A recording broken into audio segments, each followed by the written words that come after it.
Welcome back to my ఛానల్కి Swathi GNM health tips అండి. మేము నిన్న టైఫాయిడ్ ఫీవర్ గురించి మాట్లాడుకున్నాం కదా. టైఫాయిడ్ ఫీవర్ ఎలా వస్తుంది, అది లక్షణాలు ఏంటి అనే దాని గురించి మాట్లాడుకున్నాం కదా. ఈరోజు టైఫాయిడ్ ఫీవర్ వచ్చిన వాళ్ళు ఏం తినాలనే దాని గురించి డిస్కషన్ చేసుకుందామండి. టైఫాయిడ్ ఫీవర్ వచ్చిన వాళ్ళు ముఖ్యంగా లో ప్రోటీన్ లో ఫ్యాట్ డైట్ తీసుకోవాలంటే కొవ్వు పదార్థాలు, ప్రోటీన్ ఎక్కువగా ఉన్న పదార్థాలు అనేది మీరు తీసుకోకూడదండి, అవాయిడ్ చేయాలి. ఎందుకంటే వాళ్ళకి కంటిన్యూగా కడుపు నొప్పి, మోషన్స్ అనేవి వస్తాయి కాబట్టి దానివల్ల మోషన్స్ ఎక్కువయ్యే ఛాన్సెస్, కడుపు నొప్పి ఎక్కువయ్యే ఛాన్సెస్ ఉంటాయి. కాబట్టి మీరు చూసుకొని అలాంటివి తీసుకోకూడదండి. మీరు ఏం చేయాలంటే లిక్విడ్స్, అంటే బాడీ డీహైడ్రేషన్ అవ్వకుండా లిక్విడ్గా ఉండేవి మీరు ప్రిఫర్ చేయాల్సి ఉంటుందండి.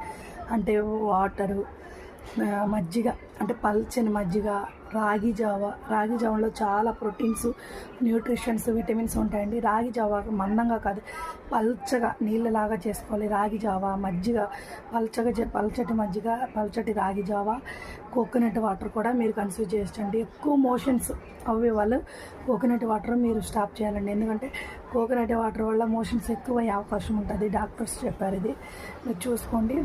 కోకోనట్ వాటర్ తాగొచ్చు, మోషన్స్ లైట్గా అయ్యే వాళ్ళు తాగొచ్చు, ఎక్కువ మోషన్స్ అయ్యే వాళ్ళు తాగకూడదు. కొంచెం చూసుకొని తాగండి. ఇలాంటివి ORS packet, oral rehydration solution ఉంది కదా, 1 లీటర్ కాచి చల్లార్చిన నీళ్ళల్లో దాన్ని కలుపుకొని డే అంతా మీరు సిప్గా లిక్విడ్ సిప్ చేస్తూ ఉండాలి. ఆ లిక్విడ్ని అలా మీరు తాగొచ్చు. ఇంకా అలాంటి పదార్థాలు లిక్విడ్గా ఉండే ఏమైనా మీరు తీసుకోవచ్చండి.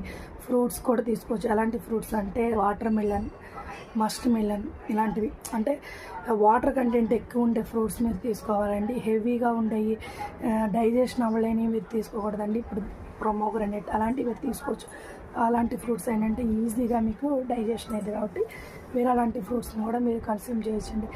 ఎక్కువగా టైఫాయిడ్ ఫీవర్ వచ్చిన వాళ్ళైనా, ఏ ఫీవర్ అయినా సరే అండి, నార్మల్ ఫీవర్ అయినా, టైఫాయిడ్ ఫీవర్ అయినా, డెంగ్యూ ఫీవర్ అయినా, మలేరియా ఫీవర్ అయినా, ఏ ఫీవర్ వచ్చిన వాళ్ళైనా సరే oil, no sugar, no junk food, no outside food అండి. ఇలాంటివి మీరు తీసుకోకూడదండి.